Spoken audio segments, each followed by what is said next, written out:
এই মুহূর্তে রয়েছে গোপালগঞ্জ সদরে এবং এখানে নজরুল সাহেব প্রবাসী, উনি ইউএসএ থাকে, উনি একটি বিল্ডিং তৈরি করতেছে এবং এই বিল্ডিংয়ের সাব কন্ট্রাক্টর হলো সাদিকুল, আর কাজ করতেছে এখানে শ্রমিক হিসেবে মিকাইল। মিকাইল, বলো তো তোমার কি হয়েছে? আমি আমার মা অসুস্থ, আমি ওনার কাছে কন্ট্যাক্ট করেছি, বলছি ভাই আমার আছে, ওখান থেকে আমার অল্প কিছু টাকা দেন, আমি ভাই বাড়ি যাই, আমার মা অসুস্থ। আপনি কত টাকা পাবেন? 5,000 টাকা। 5,000 টাকা পাবেন। কাজ করেছেন কতদিন? আড়াই মাস কাজ করেছেন, 5,000 টাকা পাঠিয়ে দিয়েছেন বাড়তি। এই টাকাটা আপনি চাইছেন? এই টাকাটা না, আমি অল্প কিছু দিয়ে নেব। হ্যাঁ, এটা বলতে সেই বলছি যে এই টাকাটা এই জন্য কি আপনি না না এই জন্য না, উনি 7 দিন ধরে আমার খালি বলতে আজকে কমপ্লিট করছেন না? আজকে তারপরে সকালে যখন আমি দুটো দিকে আসছি, কাজ শেষ করে খালি উনি এখানে আসতে হয়ে গেল, আমাকে না কাউকে বলছে না, আমার মা অসুস্থ, কাজ জানা করে পরে এটা বন্ধ করে সে আমার মাথায় গাড়ি দেওয়ার পরে যখন আমি আমার পরে উনি আসে আমার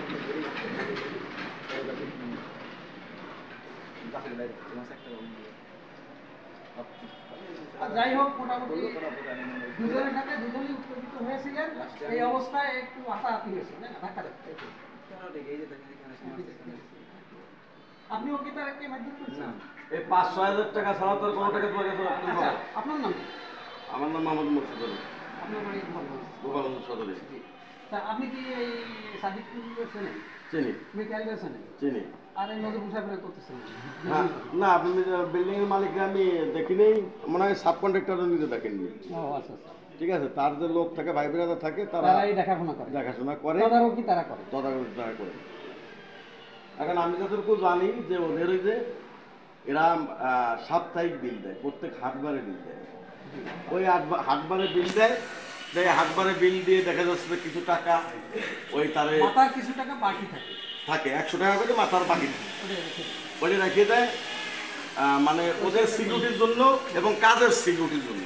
যে শ্রমিক পালিয়ে চলে গেলে পরা মালিক প্রেশানি আর বিপদ আপদ হলে পরা সেই ক্ষেত্রে, আর বাদ বাকি যে টাকাটা সাপ্তাহিকভাবে ওরা পরিশোধ করে।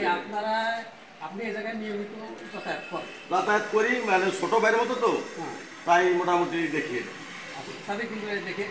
হ্যাঁ, কাজ বাজ দেখি। আচ্ছা, আপনার নাম?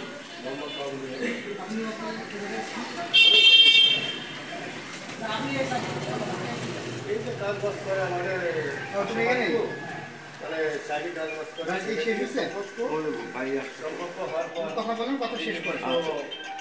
লিবাররা আছে, আমাদের সবাই চেনে, কোনো ঝয় ঝামেলা হলি মালিকও আমার পকেট থেকে ডাকে, আমি জানি না, আমার কেউই বলে নেই, কন্ট্রাক্টরও বলে নেই, আমাকে সাইডে লিভার দেখলো এরা যে অভিযোগ দিচ্ছে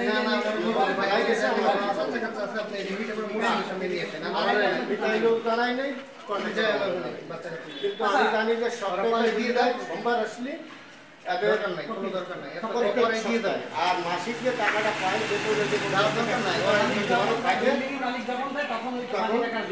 দেয়, এটি আমি জানি। এখন এদের মধ্যে বুঝলে কি হয়েছে ঝামেলা আমার কেউই জানে। আচ্ছা মিকাইল,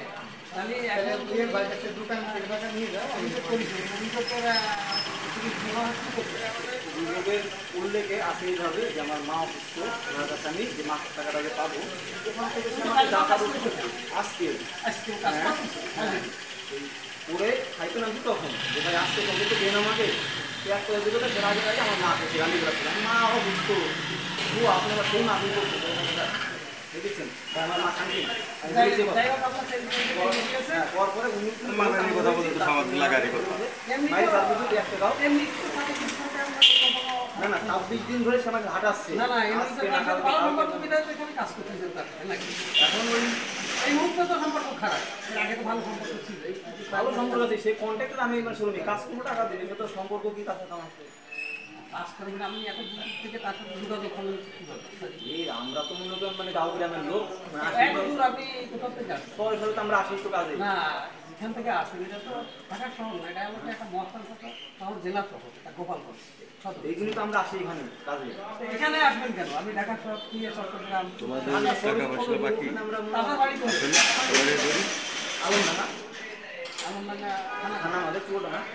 আলমডাঙ্গা চৌডাঙ্গা কোথায়? গোপালগঞ্জ কোথায়? ওখান থেকে মনে হয় বিভাগই তো ট্রেনে ভিন্ন। হ্যাঁ, ঢাকা মাঝখানে রয়ে গেল। আপনার কোনো প্রবলেম আছে?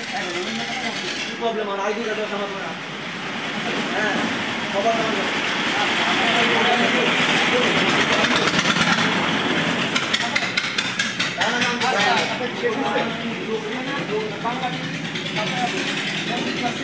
গোপালগঞ্জ